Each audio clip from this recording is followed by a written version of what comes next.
esse texto que ele gera, na verdade, essa maneira que ele tem de aprender consigo mesmo e tal, isso tá limitado ao que a gente permite com que ele aprenda, não é? Como assim?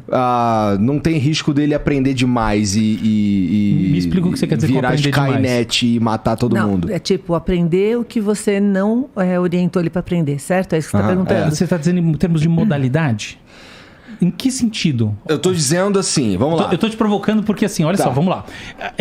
O chat GPT consegue gerar imagem? Não. Não. Ele consegue gerar Mas ele poderia gerar imagem? Ele só não gera imagem por causa da interface? É por quê? Não é por causa da interface. É o seguinte, o output dele é um output textual, entendeu? Então esse é o problema, tá?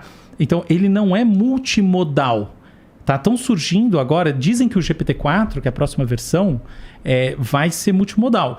Eu acho que ela vai ser, no máximo, parcialmente multimodal, porque tem diferenças muito grandes na construção de imagem, texto e, sobretudo, assim, a coisa mais desejada hoje em dia não é nem imagem nem texto, é vídeo. Tá? É poder escrever um prompt e falar, faça um vídeo assim, assim, assim. Essa para mim vai ser a grande...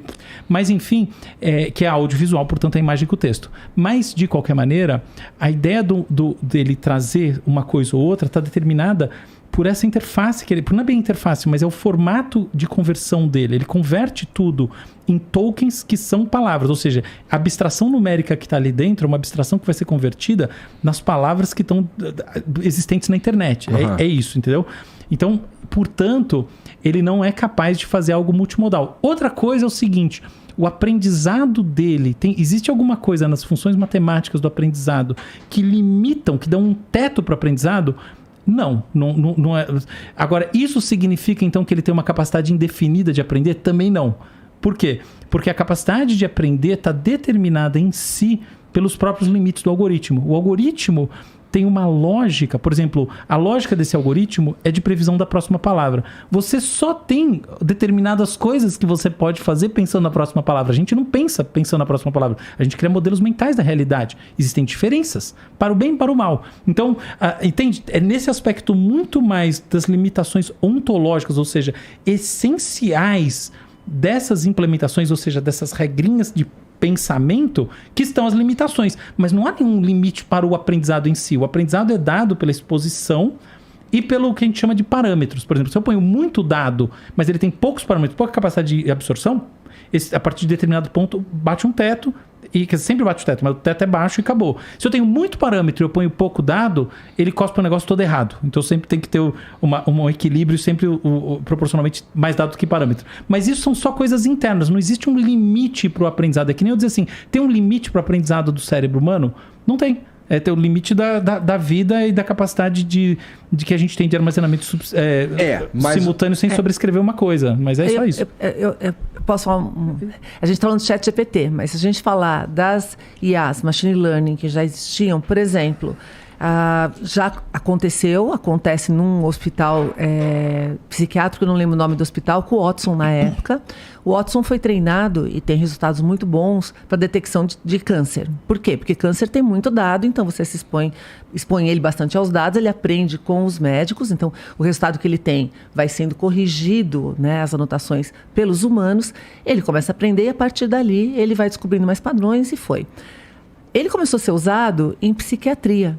E em psiquiatria não tem tanta informação quanto tem em câncer. Tá. Só que ele foi aprendendo padrões e chegou a um ponto que nesse hospital ele tem melhor prognóstico, ele consegue diagnosticar melhor na realidade do que os médicos. E ninguém sabe por quê, ou seja, como ele aprendeu.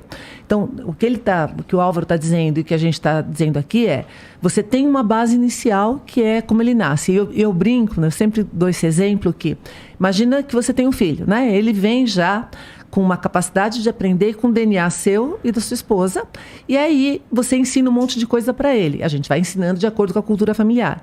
Mas, quando ele vai para o mundo, ele é exposto a várias outras fontes de conhecimento, e ele começa a aprender e criar algo que você não programou para que ele fizesse aquilo. Então, ele tem os limites do DNA, o nosso cérebro tem isso, ele tem a base inicial que dá direcionamento, mas ele continua aprendendo ao longo da vida a partir dessas capacidades que ele tem.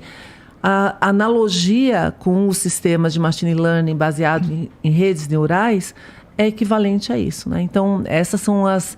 A gente já tinha isso, a diferença do ChatGPT é que a gente tem um padrão de conversação. Então, ele é configurado para fazer a melhor combinação possível de palavras para trazer o melhor texto possível como resultado. E ele faz isso muito rapidamente, tá? Então, se você colocar perguntas adequadas ali, você começa a ver que ele combina, que ele faz, etc. Então, a gente poderia perguntar...